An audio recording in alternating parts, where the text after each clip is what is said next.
近代的な高層ビルやオフィスビルがガラスと鋼鉄の巨人のように立ち並ぶ東京の中心部では、夜明け前から育日が始まった。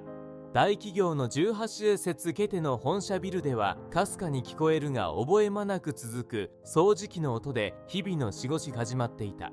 70歳の女性、田中京子さんが活動を始めた。彼女は掃除用の制服を着て、髪をいつもきちんと整え、モップを手に正確に廊下を歩いていた。彼女のあらゆる動作は綿密に計画されているように感じた。彼女の鋭い気は沢子に落ちている小さなあびきれさえも身につけ出し、年齢とは思えない軽快さで、まるで掃除が芸術であるかのように収縮よく作を掃除した。最初の従業員たちが到着し、早朝の教材が少しずつ破られました。おはようございます、田中賀さん。と一人が優しい笑顔で言った。田中賀さんは穏やかな笑顔で静かに答えた。おはようございます。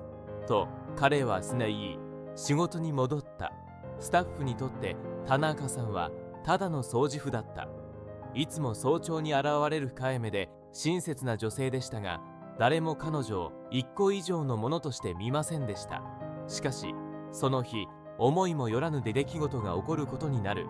田中さんは知らなかったが、彼女の人生は一変しようとしていた。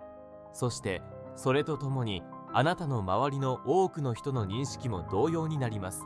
午前10時、同社の会議式では、ダウチョ米国企業との重要な交渉の準備が進められていた。ビジネスは重要であり、海外のバイヤーとの会議を決して延期することはできないため、チームは緊張していました。書類、プレゼンテーション、コーヒーの提供など全てが準備されていました。しかし何か問題が発生しました。会話を翻訳する予定だった同役者は健康上の問題により染色した。明らかに投下した営業部長は手っ取り早い解決策を探して周囲を見回した。事件はほとんどなく、このような重要な会議をキャンセルすることはできませんでした。部屋の雰囲気は緊張した。他に選択肢がなかったため、営業マネージャーはチームに目を向け、この行き詰まりをどう解決するか考え始めました。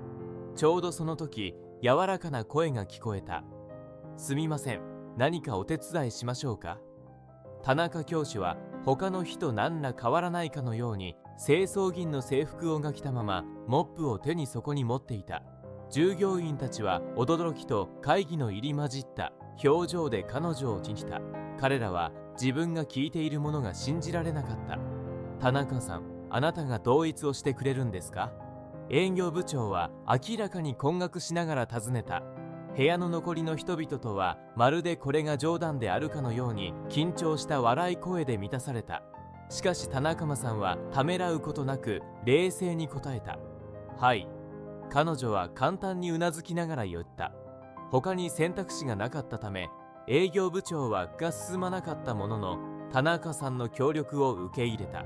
それから彼女は立ち取り、素早く制服を整え、コートを着て髪を整えた。彼の姿勢は今や違って見えた。彼女はもはやビルの清掃員ではなく、自分が何をしているのかを正確に理解しているという自信を持った人物だった。会議式は緊張感に包まれ、全員の実現が田中地に組みけられた。アメリカのバイヤーが待機しており、営業チームは翻訳の準備をしていました。田中は相変わらず落ち着いた態度で、しかしより深いところから湧き出る自信を薄かえて部屋に入ってきた。彼女は英語で話し始めました。次に起こったことはまさに驚くべきものでした。彼の流暢な英語、完璧な発音、そして複雑な専門用語を正確に翻訳する能力に誰もが静嘆した。高いレベルの同一を期待していたアメリカのバイヤーたちは、田中さんの能力と自然さに感銘を受けた。あなたの英語は鈴間らしいですね。明らかに驚いたバイヤーの一人がそう言った。田中さんは控えめに場所を見、ためらうことなく同じ正確さで翻訳を続けた。すべての単語、すべての文章が明確に、そして点検なく翻訳されました。会社の従業員たちはショックを受けた。以前は一年を抱いていた営業部長も田中の能力にあのたし静嘆した。会議は3時間にわたってスムーズに進み、田中さんはプロの統育者も誇りに思うほどの流暢さで統一した。会議の最後にアメリカのバイヤーたちは田中さんのパフォーマンスに感銘を受け、改めて彼女を称賛した。このような素晴らしいパフォーマーと一緒に仕事ができて光栄ですとある人は答った。会議の後、営業部長はたった今起こったことにまだ驚愕したまま田中氏に近づきました。田中さん、あなたにそんな才能があるとは知りませんでした。どうやって？本当に統一だったんですか？彼は好奇心に満ちた表情で尋ねた。田中さんはいつもの落ち着いた様子で、誰も知らなかった彼女についてのことを説明した。若い頃はイギリスのオックスフォード大学で学び、国連などの国際会議で統一として動いていましたと彼女は簡潔に明かした。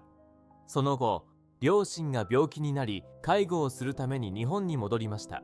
その時、もっと安定した仕事に就きたいと思い、掃除の仕事で介護とのバランスを取ることができました。自分の仕事が大好きで後悔はありません。この言葉は会社中にしゃむき立った。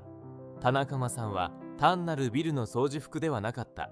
彼女には誰も知らない過去、実やと攻撃に満ちた過去がありました。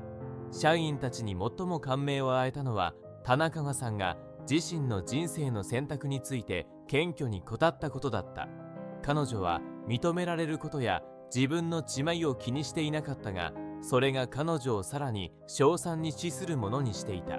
田中さんの話はすぐに社内に広まった。彼女が得た尊敬は翻訳のスキルだけでなく、彼女の人生哲学からも生まれたものでした。彼女は決して認められたり地位を得たりしようとはしなかった。彼女にとってそれぞれの仕事には価値がありました。彼女は清掃の仕事は他の職業と同様に誇りに資する仕事だと常に信じていました。時間が経つにつれて従業員の仕事や階層に対する態度は変化し始めました。以前、同社は利益と効率性だけに重点を置いていました。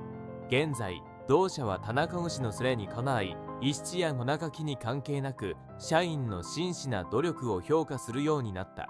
人々はそれぞれの仕事の価値をその地味ではなく、それに必要な先進と努力によって認識し始めました。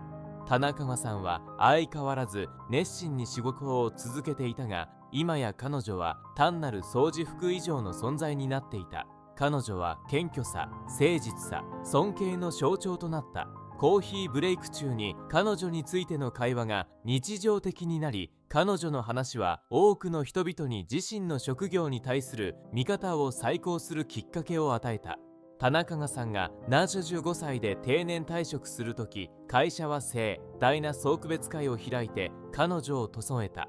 各部署の従業員が集まり、感謝の気持ちを伝えました。田中さんはいつものように謙虚に街にお辞儀をし、その束縛で誠実な笑顔には深い感謝の気持ちが現れていた。どんなリーダーシップ研修よりも多くのことを教えてくれましたと同社の加藤承認社長は考えかげに語った。田中さん、本当の偉大さは小さなことの中にあります。あなたはそれを毎日私たちに説けしてくれています。田中氏が引退した後も彼の攻撃は忘れられなかった。彼の名前は新入社員研修のたびに挙げられた。彼女は先人と謙虚さがいかにして会社と人々の生活を変えることができるかを示す永遠の模範となりました。田中氏が引退してから何年もなったが、彼の影響力は今でも会社内に残っている。誰かが仕事を始めるときはいつでも田中教師の名前として挙げられ、よくできた仕事の価値と立場や外見に関係なく人の潜在能力を認めることの大切さを示しました。朝日が本間ビルを照らす中は、現在は引退した田中さんは自分の話から何かを学んだ人たちのことを思いながらミリションだ。私の小さな物語が誰かのいさめになれば嬉しいですと彼女は荒らぎを感じながら育った。そして実際彼の物語は多くの時代の労働者にインスピレーションを与え続け、人生で最も単純なものの中に陳の偉大さが見つかるということを示しました。